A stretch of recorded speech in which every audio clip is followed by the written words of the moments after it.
Welcome to Retrobot, the YouTube channel where we feed a friendly space robot a diet of pure nostalgia. I'm Clay, and today we are talking about Transformers Legacy Velocitron whatever Cosmos. There he is. This is the Velocitron Exspeedia 500 collection, which is exclusive to Walmart, much in the same way that the buzzworthy Bumblebee series is exclusive to Target retailers.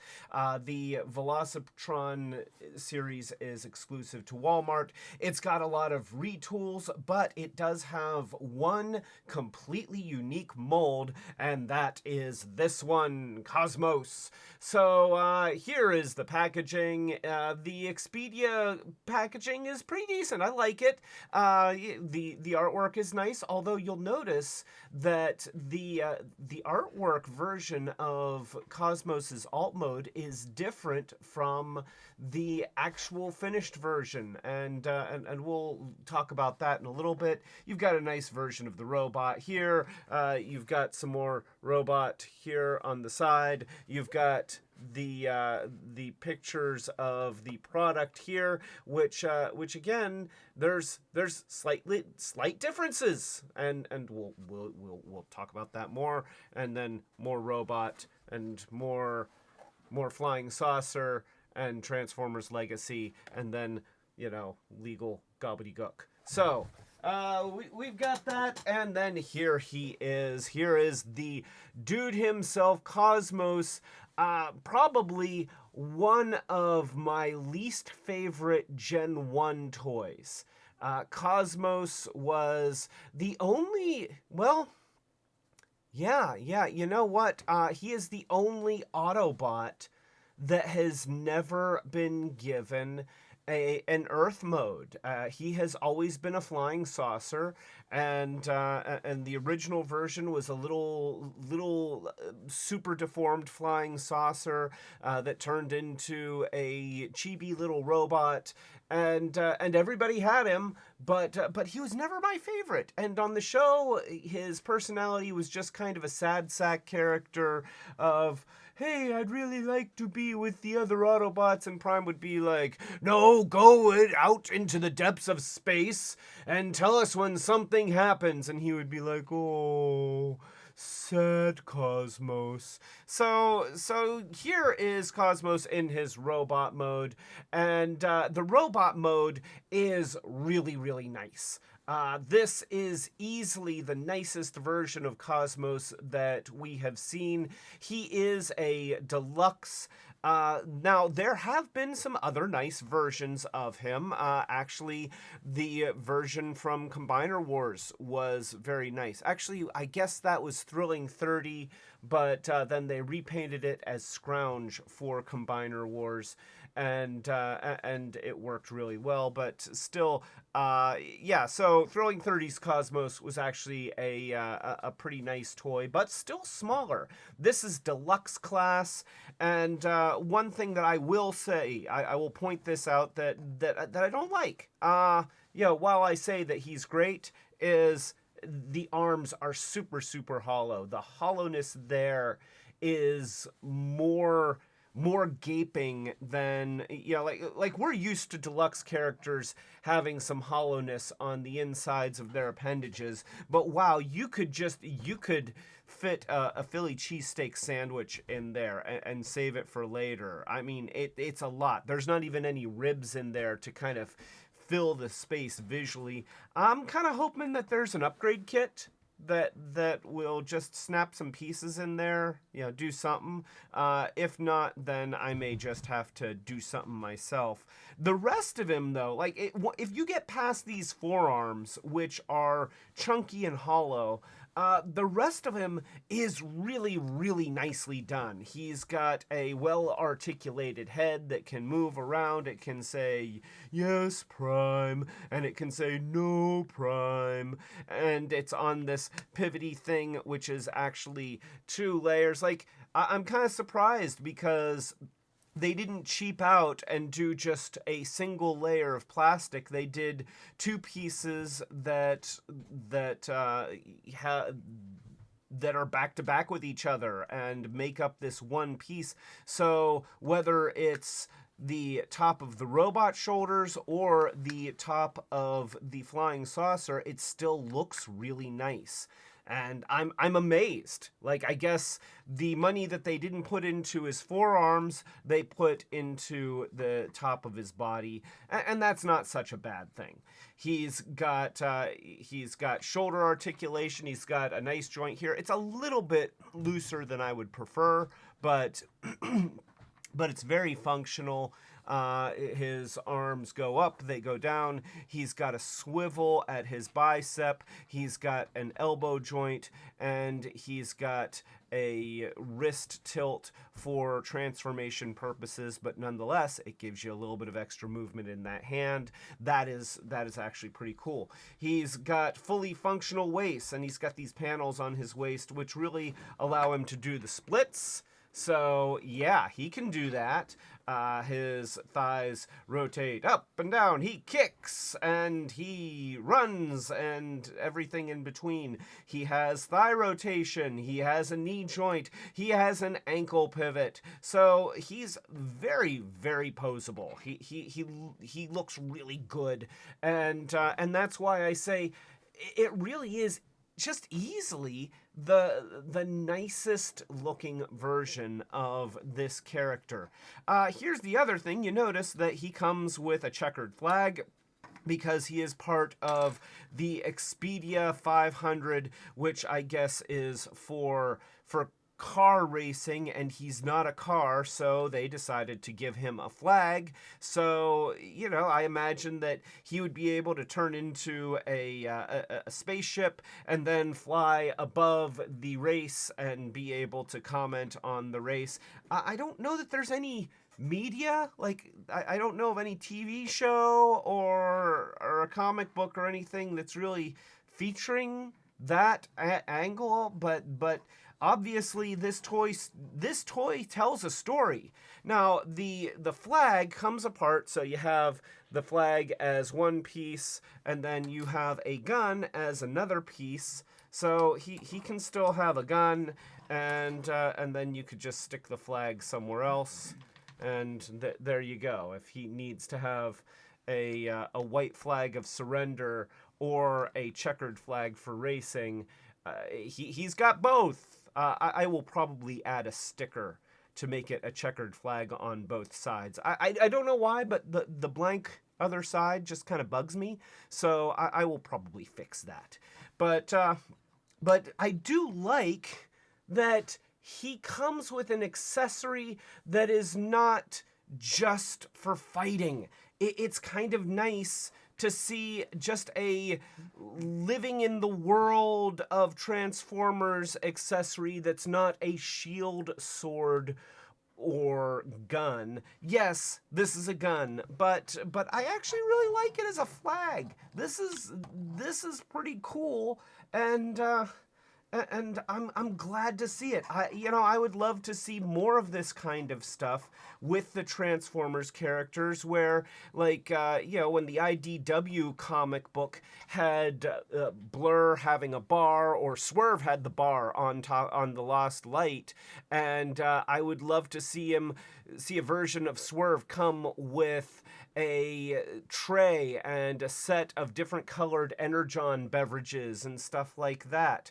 I think that kind of stuff is cool. Repair bays are always great, and we don't get enough of those. Tools are always cool. Microscopes and computers, that would be awesome. So yeah, I'm completely in favor of giving the Transformers toys accessories that have to do with other things other than just beating each other up. Not that there's anything wrong with beating each other up, but we've got that. It's covered. So let's expand the universe, shall we? Maybe not. So anyway, let's go ahead and transform him, because he is a Transformer and that's what they do. So I'm going to start by just plopping the head around, and no, now he's a headmaster. He's just got no head. I don't know what I'm doing. So then we're going to take the shoulders here. We're going to we can actually spread out the arms, and that'll make it a little easier to get our finger on this part, and you just pop it up. You see how this hooks around that little nub there. So we're going to pop that up out of the way. We're going to do the same thing on the other underside. Other side, not underside, other side. And we might as well go ahead and fold in the wrists while we're at it. So there we go. We can also take this back panel and pull it away. You see there's a little tab here on his back that plugs into this slot here. So we're going to disconnect that, and we can actually fold this little panel here. This becomes disconnected a lot. It's just on a little hinge here, and the parts come apart pretty easily. It's come apart on me about 3 or 4 times. It's easy to pop back in, but just be mindful when you're transforming him that it's pretty easy for those parts to become separated. It's not a big deal, but it does happen. So moving on to the lower half of the body. Well, actually, here, I'm going to do one more thing in the back here. I'm going to pull out, whoops, and see, there it is. There it is. Remember what I was telling you? Yeah, that comes out really easily. So there, just pops right back in. And you make sure that this back part, it's probably already pulled out at this point, but you want to make sure that it's pulled out all the way. That'll make it easier for you to manipulate this back section when you're doing the rest of the transform. So let's spread out his hip plates, and then we're going to take the whole pelvis. You see how it's on a hinge here.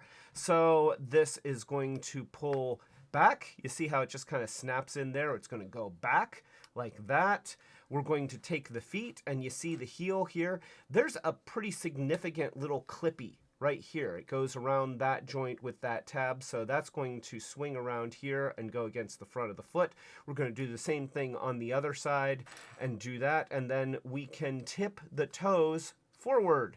So these are the toes. They're going to go forward, and then unsurprisingly, you're going to put the feet together just like that to make the front of the flying saucer. So let's go ahead, tip this all the way back, and then swing it forward. You see how we're doing that? We're just bringing that forward like this, and see that's going to put his feet at the front of the flying saucer, and then we can take this section back here, we can twist it around. Yeah, that's right, we got a whole twist around thing, and you get it around this little bit of stuff, which I probably shouldn't have done that yet, but there we go. It's there, and now we'll kind of fix it since I kind of jostled it out of the way when I was rotating that. So we fix that, and now we just close this whole back half around his pelvis, and then we're going to push in this tab right here, and the whole back is just going to slide in with that, which is actually pretty cool. I like that.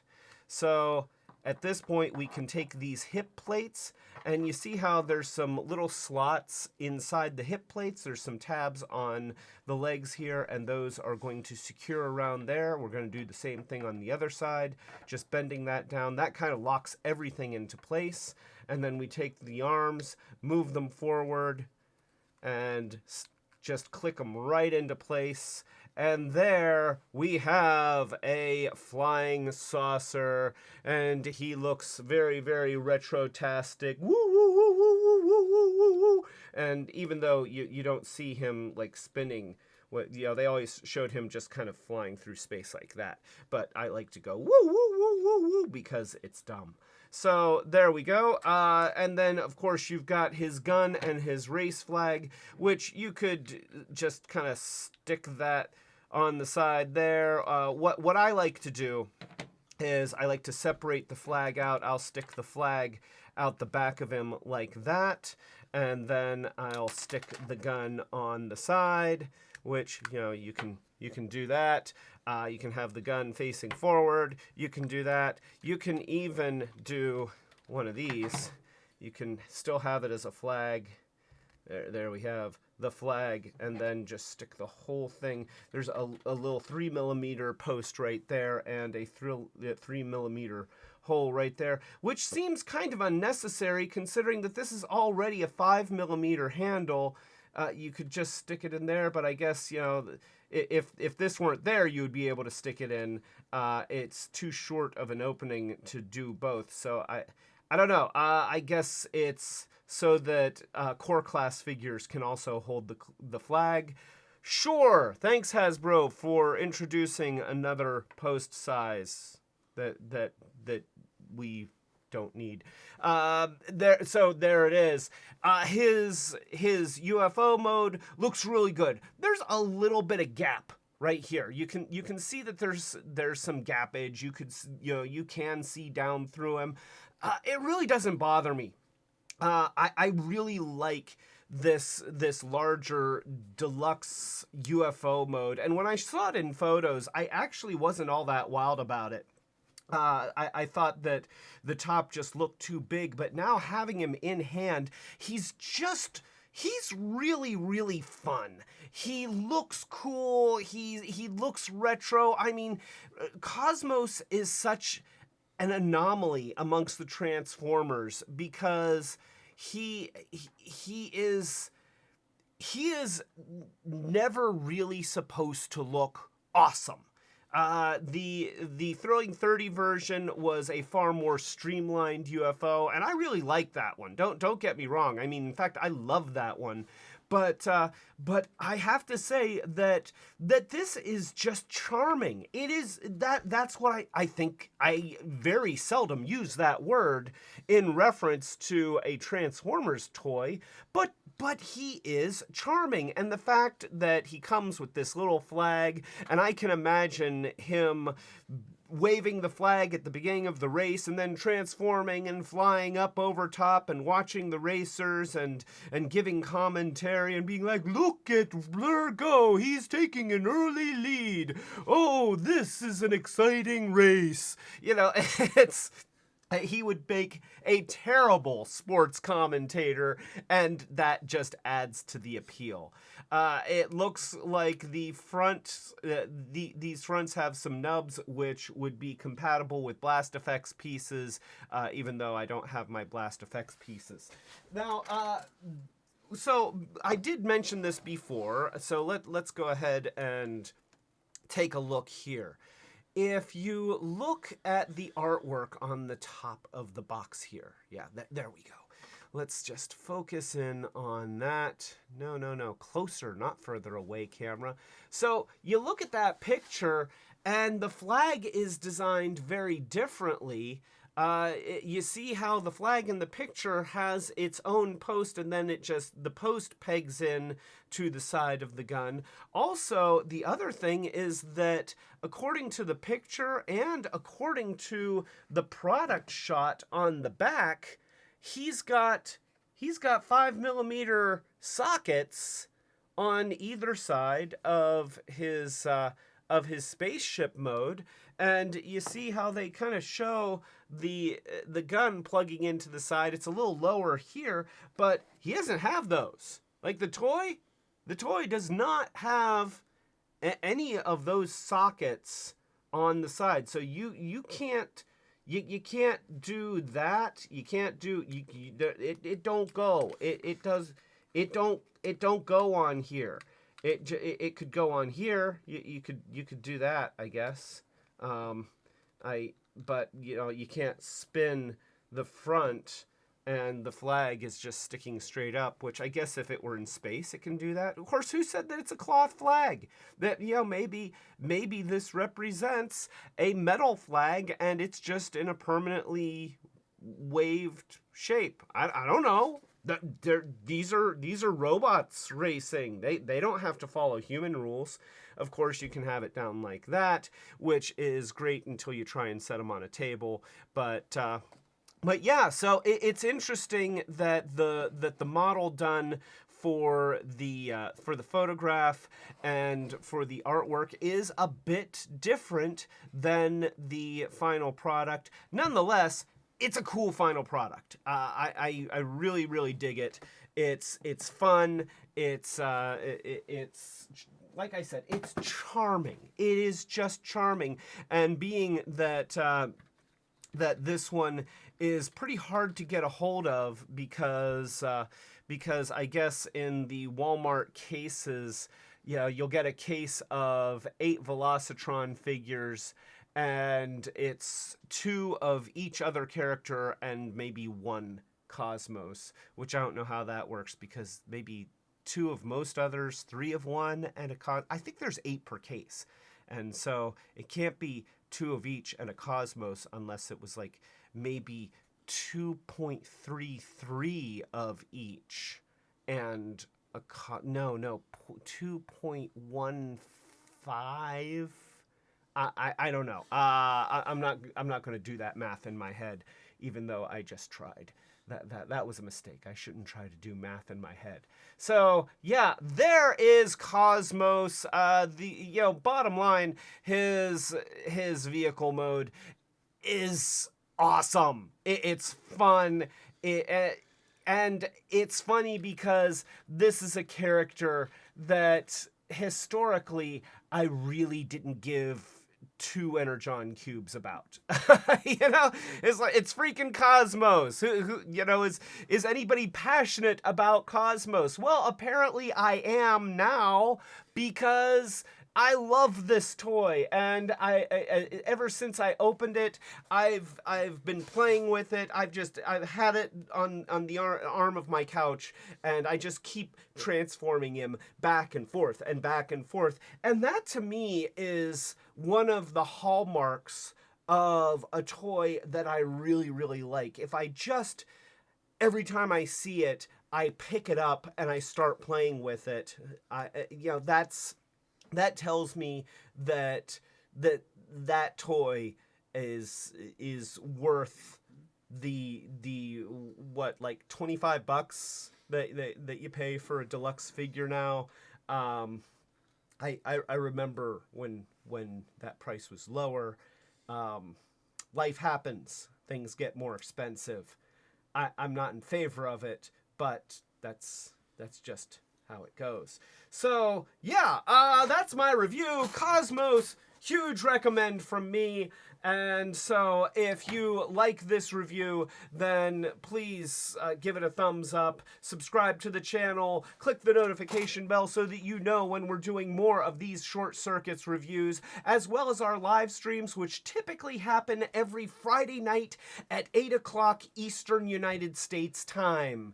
Also, we do have a Patreon, so if you're in the position to help the channel grow, then consider joining our Patreon. We have different levels of commitment with different rewards as our way of saying thank you very much to all of our patrons. We really appreciate all the help that we can get. So thank you so much. And with that being said, wait, there we go.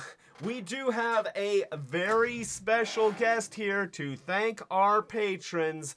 That's right, your favorite and mine, the Chaos Bringer himself, Unicron. Come on out here, Unicron, and thank our patrons.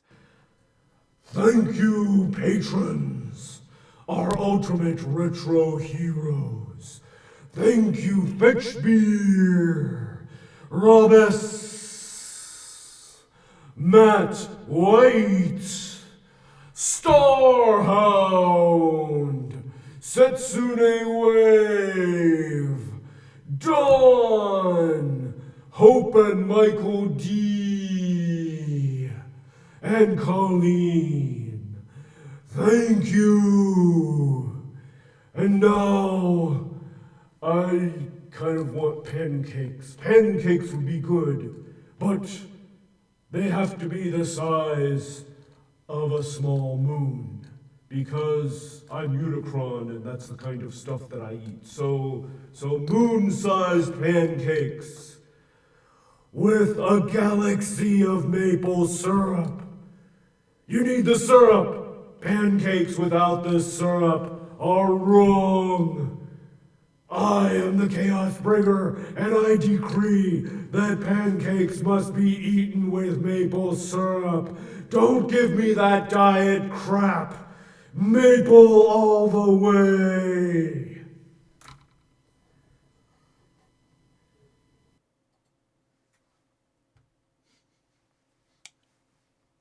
Well, there you have it. Maple all the way. Thank you, Unicron. I would not even try to disagree with such words of wisdom from a timeless being such as yourself. So, all right. So, yeah, Cosmos is awesome. If you see him in Walmart, you probably want to grab him because right now he's kind of rare. So yeah, this is Clay and Cosmos telling you to keep it Retrobot. I don't know what happens when Unicron just starts going off. He's the chaos bringer. I guess this is him bringing chaos. Although he is right about the pancakes. I mean, like the store brand breakfast syrup that's just like corn syrup. That it's kind of sucks.